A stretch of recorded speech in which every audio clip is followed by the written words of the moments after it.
जाता। माधव कहता है अरे भूल मत कर, एक बार अगर तुमने ना देखा तो जीवन भर पछताएगा। अब तो ग्वाल बाल भगवान की मजाक लेने लगे। अरे देख हम तेरे कितने अच्छे दोस्त हैं, तेरी दोस्ती की खातिर हम तेरे लिए कितनी सुंदर सुंदर चीजें लाते हैं, और आज तो हम ऐसी चीज लाए हैं कि जिसे तू देखेगा तो देख करके दुनिया को भूल जाएगा और उसका दीवाना हो जाएगा। कन्हैया ने कहा तुम चाहो, मुझे किसी का दीवाना नहीं होना है। भगवान को पता नहीं था शायद कि वो आ चुकी हैं जिनको मैं याद कर रहा हूं। जबरदस्ती उठा के ले आए माधव श्री दामा मुदमंगल। यहां पर कथाकारों ने लिखा है दृश्यम पश्य नेत्राणाम नेत्रम विभूषितम योगः विभूषणम भूषणम योगो कृष्णम राधा वल्लभः। आज तो दोनों ने श्रृंगार ही नहीं किया था, क्योंकि घर से नाराज होके औरत आती है बाहर तो श्रृंगार कभी नहीं करती है। ध्यान कर लो, अगर हम यहाँ टेंशन में अकेले बैठे हैं तो हम भी श्रृंगार करके नहीं बैठेंगे। आज इन दोनों का श्रृंगार नहीं है, और जब दोनों की आकृति में राधा टकटकी लगाकर प्रभु का इंतजार करते हैं, बांके बिहारी लाल जी को सब ग्वाल वाल यमुना के किनारे से उठाकर तट पे लाते मधुबन में, और जब राधा जी के ऊपर नजर पड़ती है सावरे की तो सावरिया स्तब्ध खड़े हो जाते हैं। और वहीं पर राधा जी ने जब सावरे को देखा तो राधा स्तब्ध हो गई। तो यहाँ पर भगवान का नाम होने वाला है। अभी तक नागर नटवर नाम था वृंदावन में, अब भगवान का एक नया नाम आएगा, और ये नाम कोई और नहीं, राधा की सखी और कन्हैया के सखा ये नाम रखेंगे, और उस नाम के पीछे सब दीवाने हैं, और वो नाम है बांके बिहारी। आपको पता है राधा और भगवान श्याम जी ने जब नेत्र में नेत्र डालकर एक दूसरे को देखा तो अपने असली रूप में चले गए, असली रूप में। और आप कान खोल के सुनो, हम चाहे कितनी भी भगवान की भक्ति करें, पर हमको भगवान का जिस दिन दर्शन होगा एक पल के लिए होगा, एक पल के बाद भगवान अपने रूप बदल लेते हैं। आज गोपियों को और ग्वाल वालों को राधा और कृष्ण में लक्ष्मी नारायण का दर्शन हुआ, उसी दिन से भगवान पल भर दर्शन देते हैं बांके बिहारी, उसके बाद वो बाल गोपाल बन जाते हैं। इसीलिए बांके बिहारी के पर्दे पड़े हैं, झट से यूं झट से यूं झट से यूं झट से यूं, क्योंकि भगवान के असली रूप को ज्यादा देखना पाप है।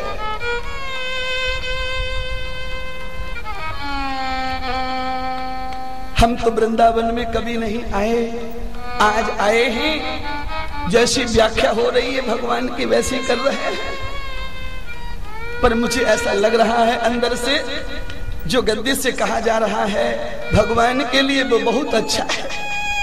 श्रेष्ठम अनर्थम न वक्तव्यम वक्तम सत्यम ब्रूयताम तदो भूतम न भूषणम भूषणम योग भूषिता। भगवान की प्रशंसा में जो भी हार डाला जाए वो हार चमकता है। भगवान के लिए जो भी कहोगे वो शब्द भी चमकते हैं। आज कृष्ण बांके बिहारी बन गए। बांके का अर्थ होता है निराला। बांके का क्या अर्थ है? निराला। जिसकी छवि का पारंबारान हो उसे बांका बोलते हैं। बिहारी जो सबके अंदर विहार कर रहा है, रमण कर रहा है, जो सबके खून में घूम रहा है, जो सबके अंदर जंतु बन करके कहीं श्वेत पांडरी, कहीं पर रेड, कहीं कुछ अलग अलग जंतु बन के शरीर जिंदा रखता है, वो बिहारी है। रमन्ते चराचर जगतम सही राम रामत्व वेद योगा नाम प्रभु प्रकृति लिप्यते है। जो प्रकृति में रमा हुआ है, जो प्रकृति को धारण किए है, हिरण्य गर्भ समवर्तताग्रे भूतस्य जाता प्रतिरेक आशीष सदाधार पृथ्वी व्याम देवाम कस्मै देवा हमिषा विधेम य प्राण तो नमिषतो महित्वै कल्त्रा जा जगतो बभूवा यही से यस्य द्युपदस्य तुष्पदा तस्मै देवा हविषा विधेमा। जो 4 पैर और 2 पैर वाले सबका मालिक है वो भगवान बांके बिहारी है।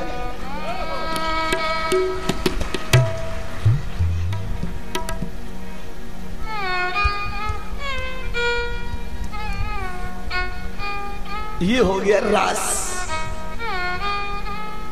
जहां पर पल भर का दर्शन हो प्रभु का, ये रास है। और जहां पर कायम का दर्शन हो जाए वो महारास है।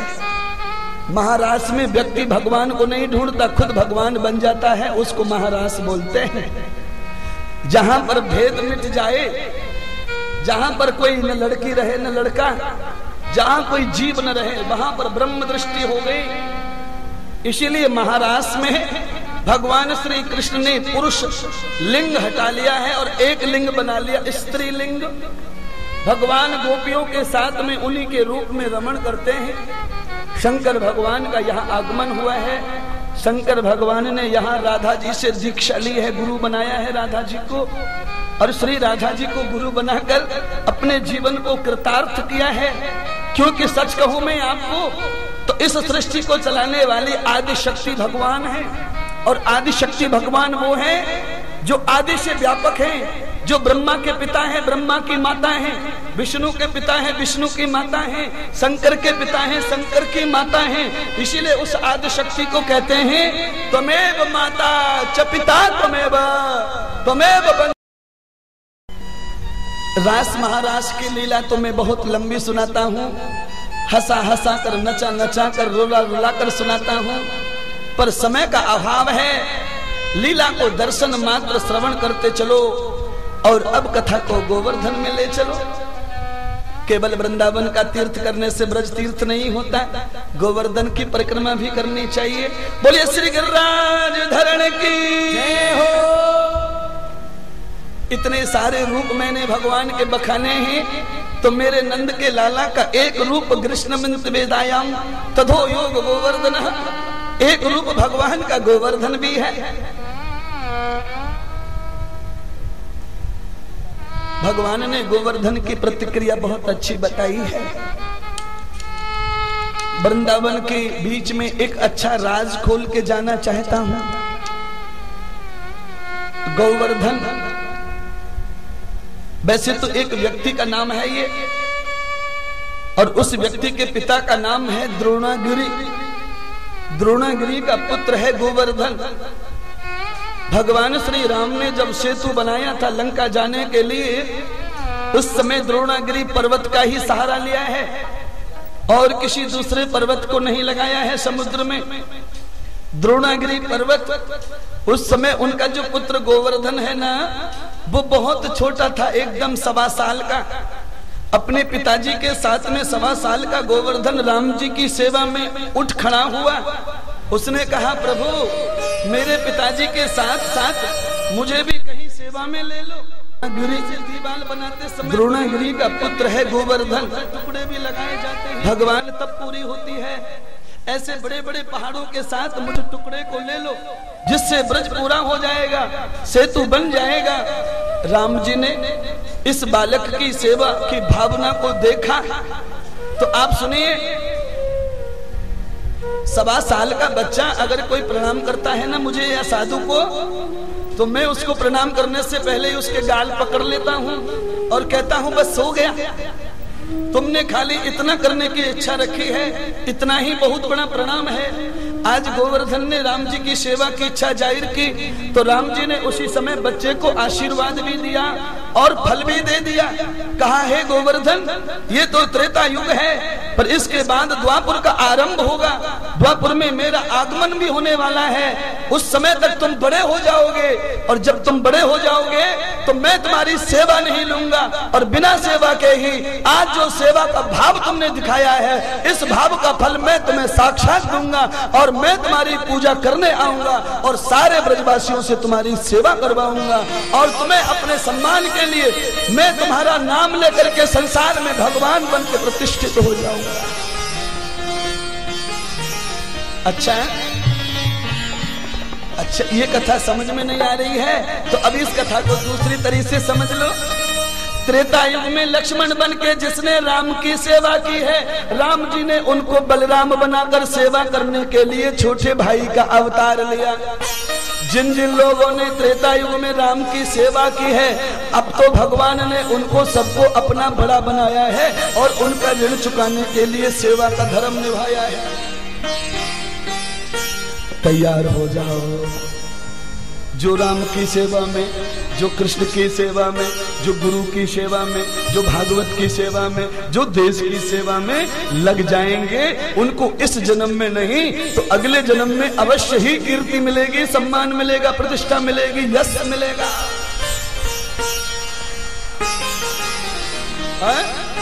अरे तुम्हें क्या ऐसा लग रहा है कि ये सब विद्या मेरी इसी जन्म की है? ये विद्या, मुझे खुद विश्वास है कि ये विद्या, इतना बोलना, चालना, बताना, ये विद्या एक जन्म की कभी नहीं हो सकती है।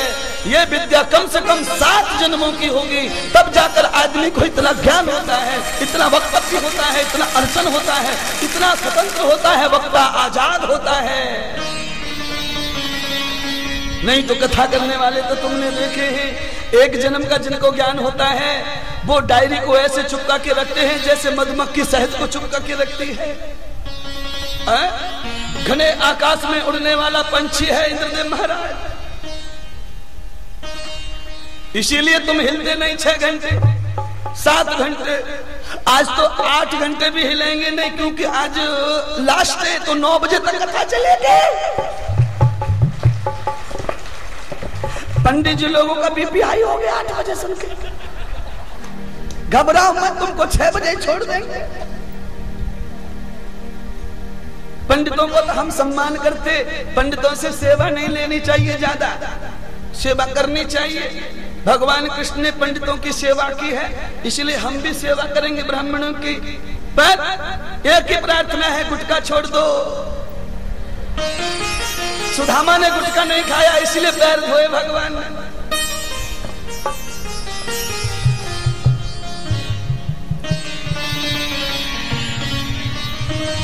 श्री गोवर्धन महाराज महाराज तेरे माथे मुकुट विराज।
देखिए,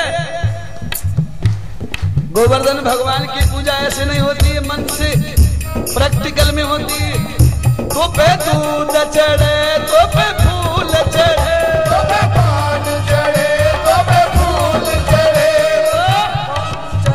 तो पे फूल चढ़े, तो पे पान चढ़े, तो पे फूल चढ़े, तो पे गणपति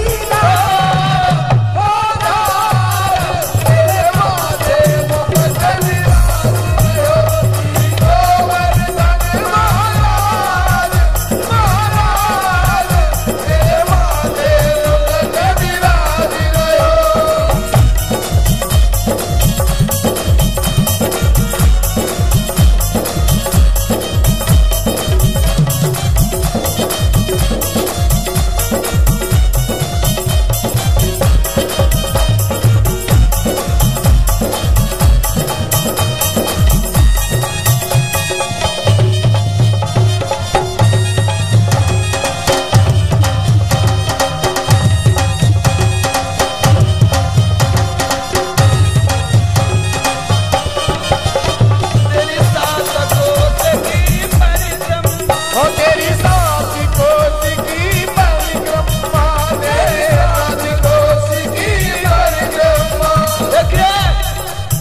बैठ जाइए।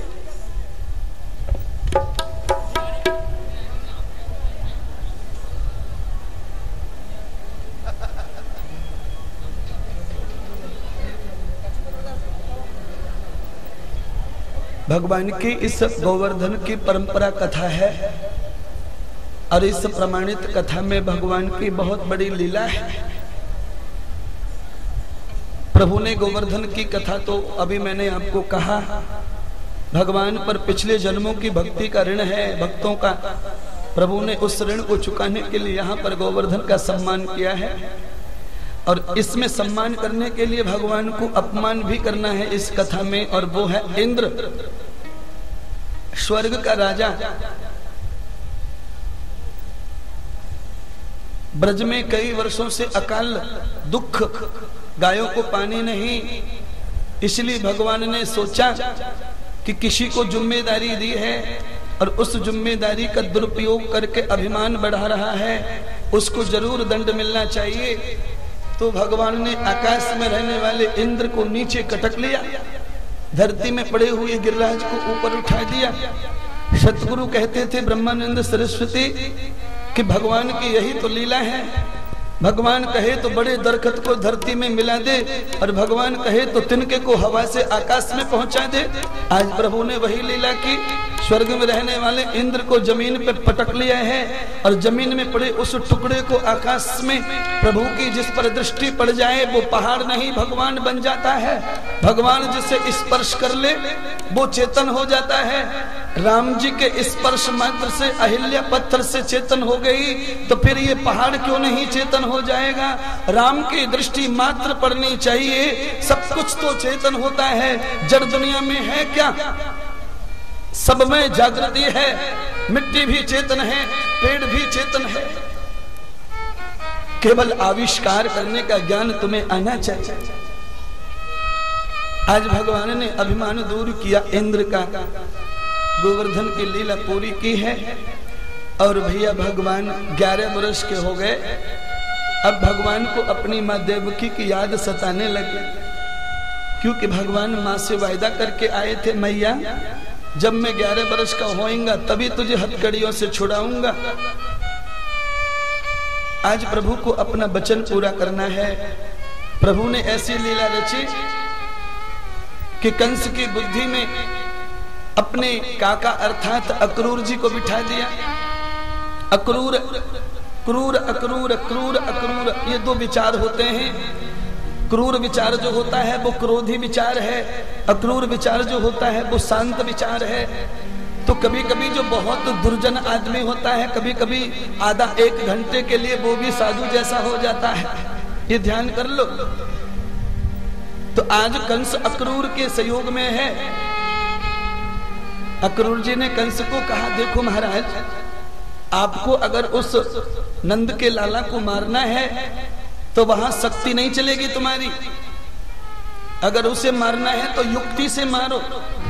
आप भी कथा सुन लीजिए, अगर कोई ज्यादा बलवान तुमसे पड़ता हो तो उसे शक्ति से नहीं मार सकते, उसे युक्ति से मार सकते हैं।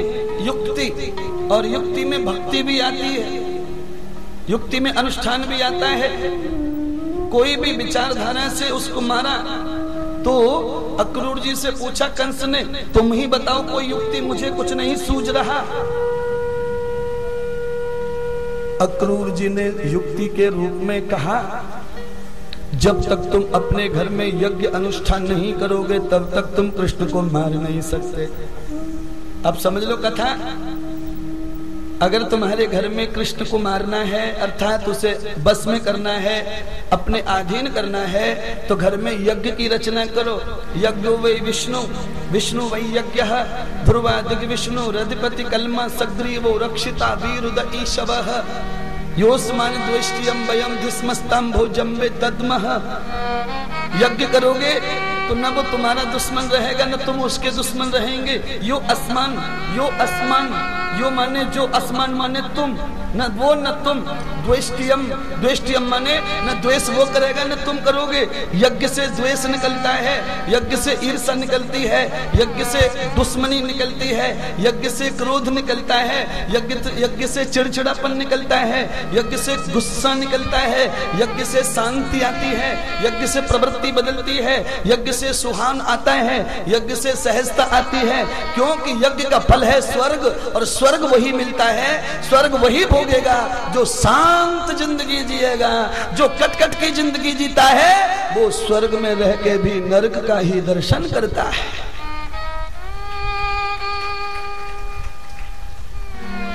अन्नादि भवन्ति भूतानि यज्ञ कर्म समुद्भवा। भगवान कृष्ण अर्जुन को कहते हैं, अर्जुन यज्ञ कर्म कर लो। द्रोणाचार्य भले ही तुम्हारे गुरु हैं, पर आज उन्हें मारोगे तो एक यज्ञ का फल मिलेगा। भीष्म पितामह भले ही तुम्हारे दादा हैं, पर आज उन्हें मारोगे तो यज्ञ का फल मिलेगा। दुर्जनम भोग भुक्तानम। बाप अपनी बेटी का बलात्कार कर रहा हो और बेटी का भाई वहां खड़ा हो तो भाई को उसी समय बाप के 100 टुकड़े कर देने चाहिए, तो उस भाई को यज्ञ का फल मिलता है बाप को काटने का। ये कृष्ण कहते हैं भले ये तुम्हारे मामा हैं, जीजा हैं, फूफा हैं, नाना हैं, पर ये इतने दुर्जन हो गए हैं, इनको माफ करना पाप है और इनको मारना पुण्य है।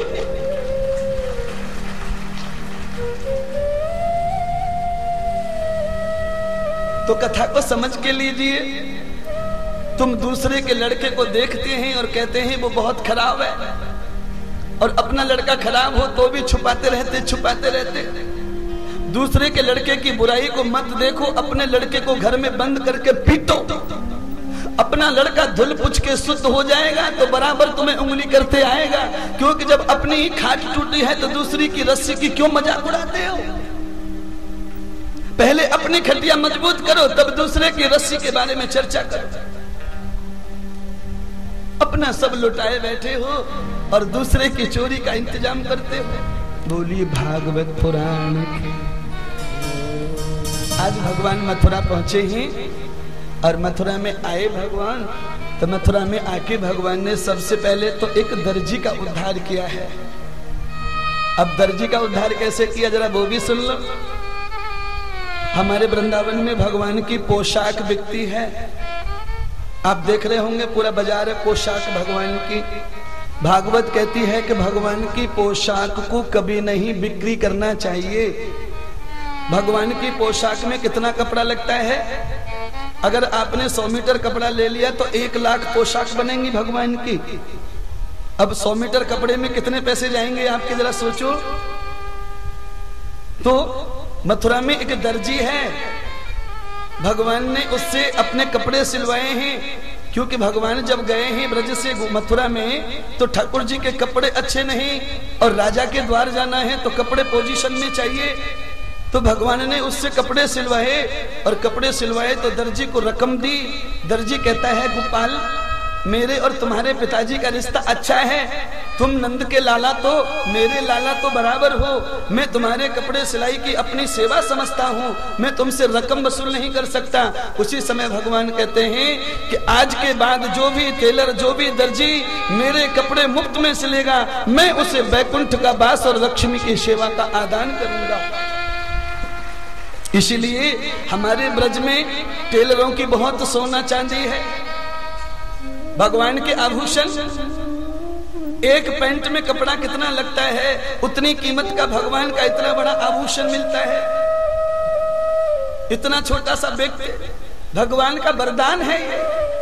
आगे चले भगवान ने एक बुढ़िया का कल्याण किया। बुढ़िया, वो बुढ़िया का नाम है कुब्जा। कंस के दरवाजे पे खड़ी रहती है, आने जाने वालों के साथ कंस को हर रोज चंदन का लेप करती है। कथा को ध्यान से सुन लीजिए। ये भगवान श्री रामचंद्र जी के अवतार के समय जिस औरत ने भगवान राम को वनवास भिजवाया, भगवान राम को तिलक होने वाला था पर इस लुच्ची ने तिलक नहीं होने दिया भगवान का। उसी समय भगवान ने इसे श्राप दिया था कि जो दूसरे के सम्मान से जलता है उसकी दृष्टि कभी ऊपर की तरफ नहीं होगी, इसलिए भगवान ने कमर से उसको नीचे झुका दिया और दुष्ट दुर्जन मांस शराब पीने वाले की सेवा का धर्म दिया। तू कभी साधु की सेवा नहीं करेगी क्योंकि तूने राम जैसे भगवान के तिलक लगाने में अपराध किया है, इसलिए तुझे दुर्जन की सेवा का फल मिलेगा। कंस के यहाँ पे नौकरी करती है, रोती है, 50 साल हो गए रो रो के। आज कृष्ण सामने आए तो कुब्जा ने कहा कंस चाहे मुझे फांसी पर चढ़ा दे, पर मैं रोज उस दुष्ट के शरीर पर चंदन लगाती हूँ। आज चाहे कुछ भी हो जाए, मैं ये चंदन इस नंद के लाला को लगाऊंगी, चाहे कुछ भी हो जाए।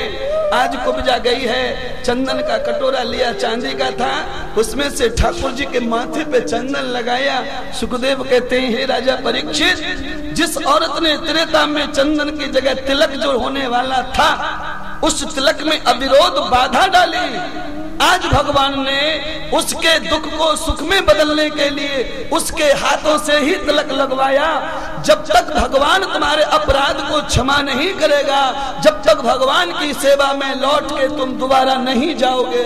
ये कुब्जा भगवान की सेवा में लौट कर आई, भगवान श्री ने इसके शरीर को सुंदर बना दिया। अरे सुनो, कथा बाकी है। जो भगवान सावरिया को रोज चंदन लगाता है उसको जीवन में कभी रोग नहीं होता, उसका शरीर 16 साल का किशोर रहता है। लोग मुझे कहते हैं गुरुजी आप तो कभी बूढ़े नहीं होंगे, और सच्ची में बूढ़ा कैसे होऊंगा, इतनी उम्र हो गई है तो भी मैं तो 2-3 दिन को छोरा दिखूं।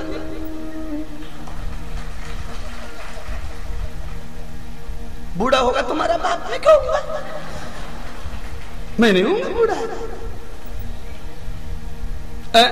अच्छा बोलिए ना, 125 वर्ष तक जिन्होंने शरीर रखा वो बूढ़े नहीं हुए, वो मेरे बांके बिहारी हैं, तो फिर मैं क्यों बूढ़ा होऊंगा। मैं तो उनकी छाया में रहता हूं। जो उनकी छाया में रहेगा वो उनके जैसा रहेगा, और जो कुंभकर्ण की छाया में रहेगा वो तुम्हारे जैसा रहेगा। सो और खो, ना तो हम सोते ना खोते।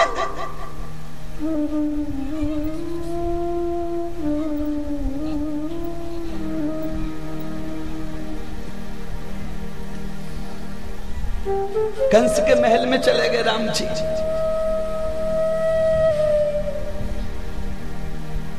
नंद बाबा साथ में हैं, बलराम भैया साथ में, ग्वाल वाले साथ में, सबने आसन ले लियो।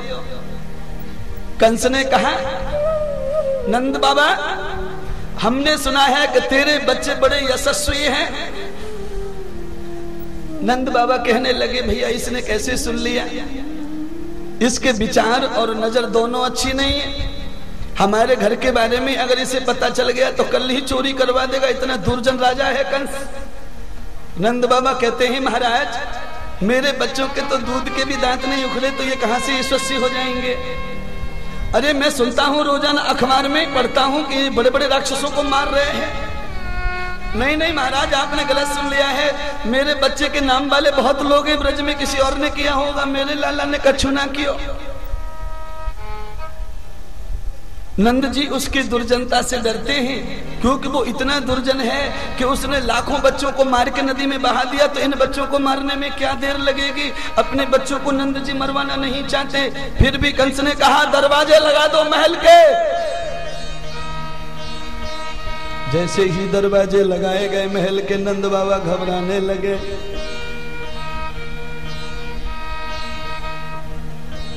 चांडूर और मुष्टक नाम के 2 पहलवान अर्थात 2 भयंकर राक्षसों को बुलाया गया है।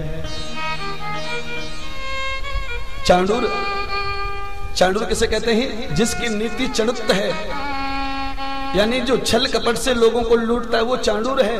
और मुष्टक किसे कहते हैं, जो सताकर लोगों को लूटता है। सताकर यानी अपने पद का डंडा दिखाता है। जैसे कोई थानेदार देख लो, थानेदार डंडा दिखाए तो कोई भी रिक्शे वाला रुक जाता है कि नहीं। तो मुष्टक माने होता है जो अपने मुष्टक से अर्थात डंडे से सबको दुखी करे, चांडुर माने अपनी बुद्धि से अचानक विचारों से दुखी करे। तो ऐसे लोगों को बलराम और कृष्ण के साथ युद्ध कराया।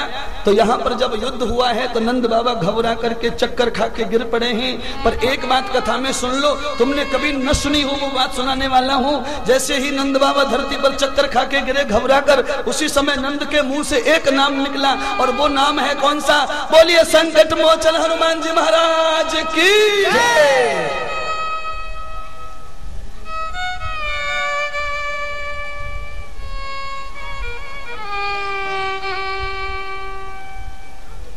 हे संकट मोचन हनुमान मेरे बच्चों की रक्षा करो।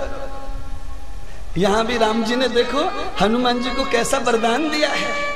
हे हनुमान, तुमने त्रेता युग में भूखा प्यासा रहकर मेरे लिए युद्ध किया है, इसीलिए द्वापर में मैं जब पैदा होके आऊंगा तो मैं तुझे वृंदावन का बांस दूंगा। गली मोहल्लों में छतों पे तेरा ही शासन होगा, किसी के भी ब्लाउज और पेटीकोट को तू नहीं छोड़ेगा। केले की तो बिल्कुल मौत आ गई है हनुमान जी के आगे। भगवान ने चाणूर और मुष्टक दोनों का देहावसान किया और कंस को भी वध किया। नंद की आंखें खुली, नंद ने यह चमत्कार देखा तो पूछा कृष्ण ये कैसे मर गए? तो उस समय कृष्ण क्या कहते हैं, बाबा ये तो सब तुम्हारे भगवान की करतूत है। अभी अभी तुम्हारे भगवान हनुमान जी आए थे, उन्होंने आकर इनका खात्मा कर दिया, तुम्हारे बच्चों की रक्षा कर दी, क्योंकि वो संकट मोचन है। सुखदेव जी राजा परीक्षित को कहते हैं कि भगवान की सेवा त्रेता में राम ने की है और यश आकर द्वापर में मिला है। खेती तो आज बोई जाती है पर खेती का फल तो 4 महीने बाद ही मिलता है। आज हनुमान जी को बिना सेवा के ही सेवा का फल मिला। जय जयकार हो रही है, जय जयकार हो रही है।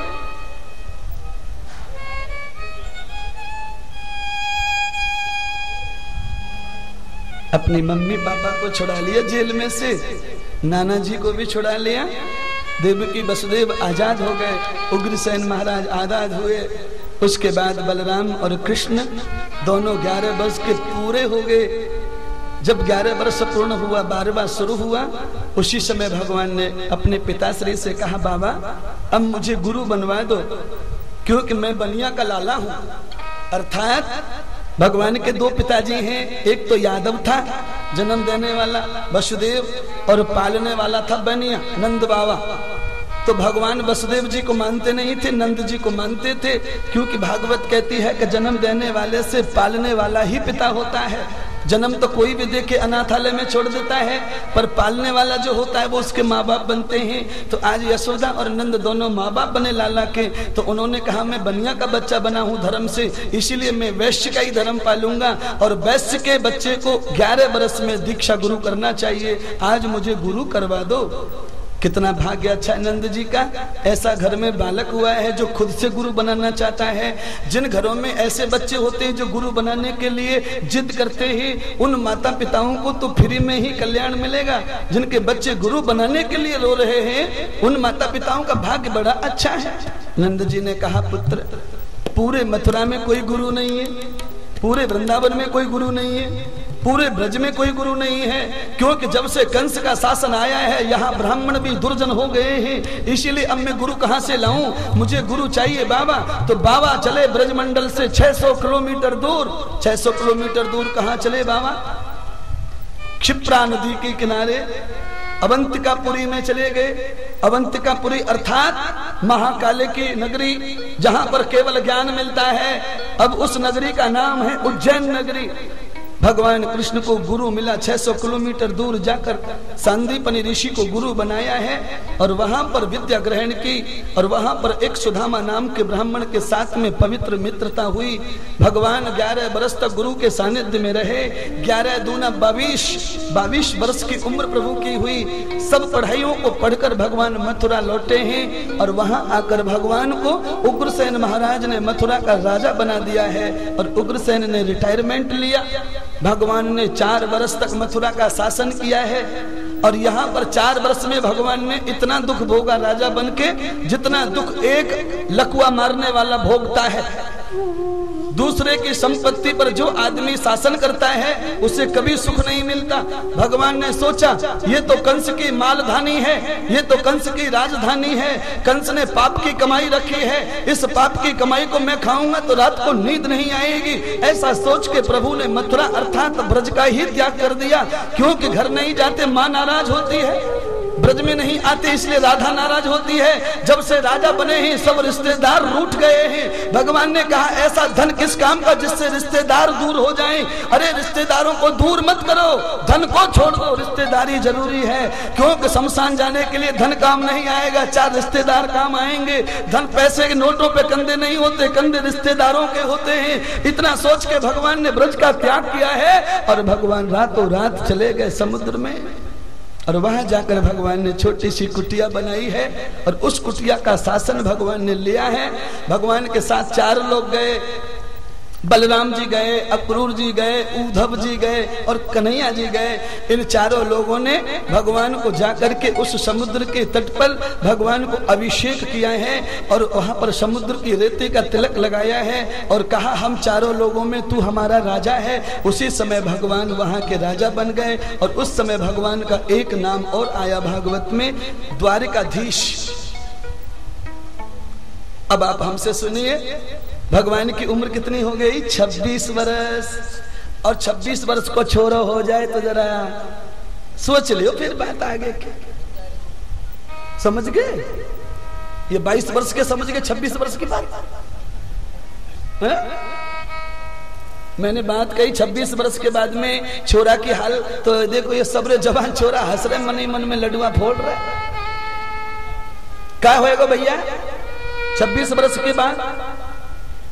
मैं कहना यह चाहता हूं, जब तक भगवान कृष्ण दूसरे के अधीन रहते थे, जब तक माँ बाप का खाते थे, जब तक मामा जीजा का खाते थे, तब तक भगवान ने विवाह नहीं किया। भगवान कहते हैं चाहे छोटा सा अपना ही घोंसला क्यों न हो, पर जब तक अपने पैरों पर खड़े नहीं हो तब तक शादी कोई ना करे, नहीं तो बर्बाद हो जाओगे। पहले अपना घर बसाओ, पहले अपना धर्म बसाओ, पहले अपना भक्ति बसाओ, फिर पत्नी को लाओ तो संसार चोखो चलेगा।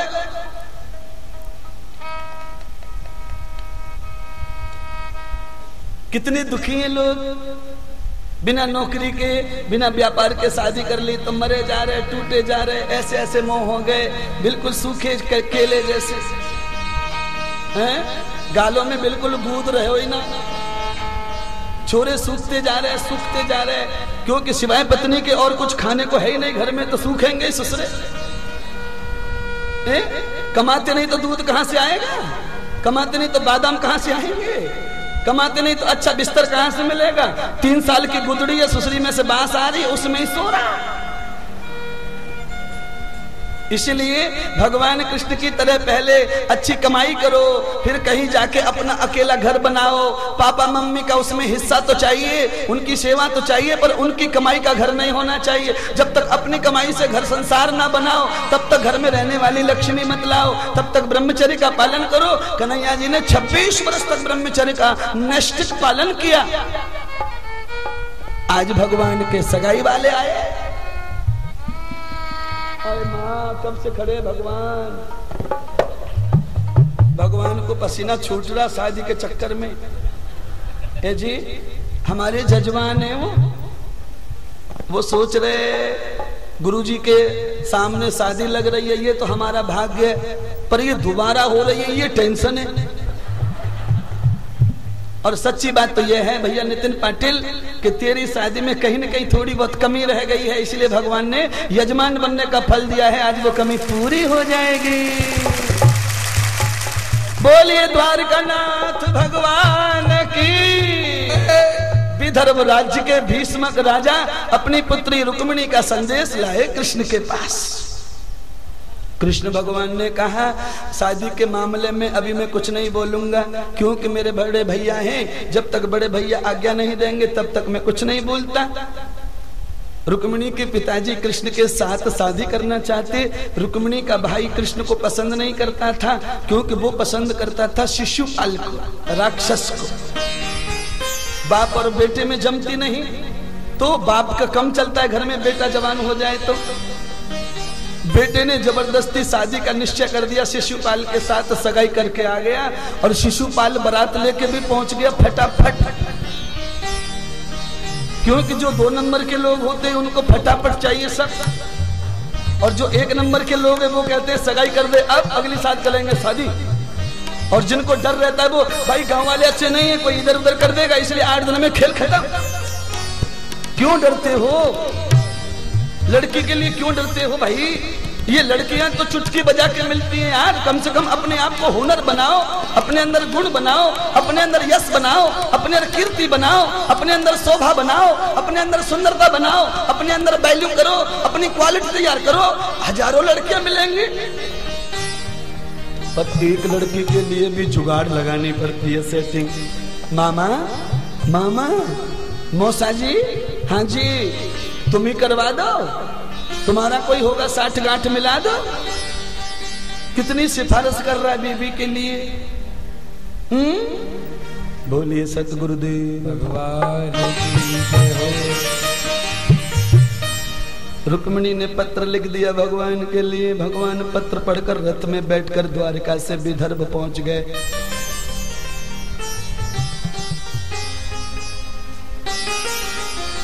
शिशुपाल हाथी पर बैठ करके वो क्या बोलते हैं,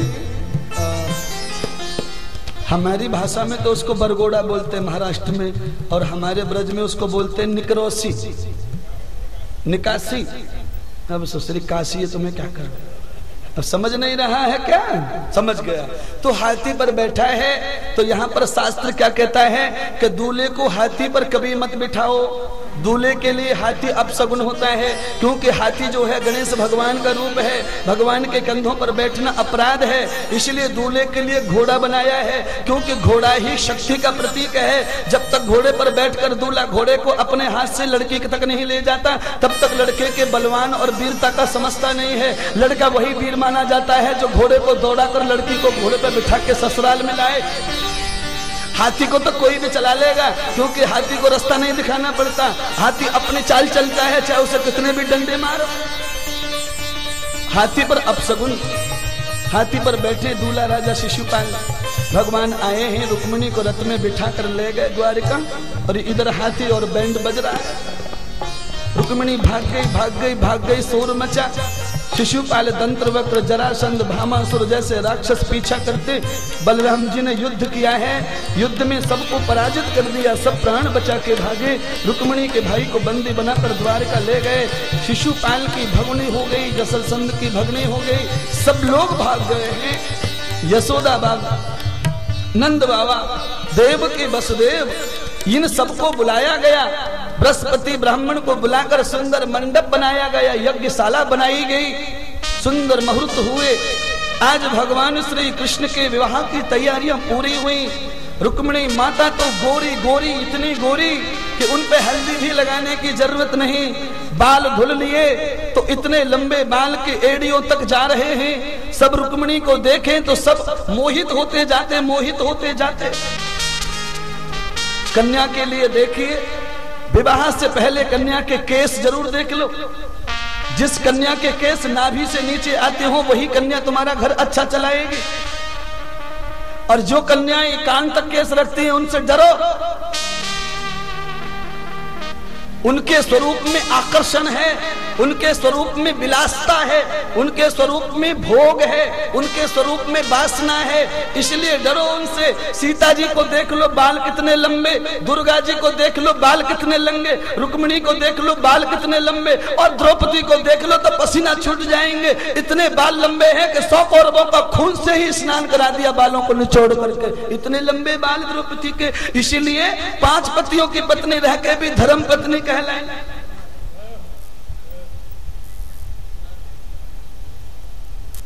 डरो कटिंग वालियों से, जो अपने बालों की इज्जत नहीं करती है वो तुम्हारी क्या इज्जत करेंगे। लड़कियों को देखो, बाल छोटे कर रही हैं और नाखून बड़े कर रही हैं, सूपनखा की मम्मी बन रही हैं। लंबे नाखून उन लड़कियों के होते हैं जो सूपनखा की क्वालिटी की हैं।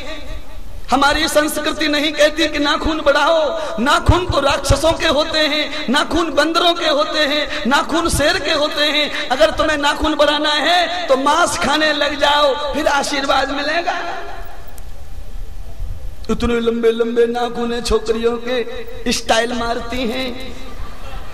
अरे नाखून से थोड़ी कोई कब्जे में आएगा।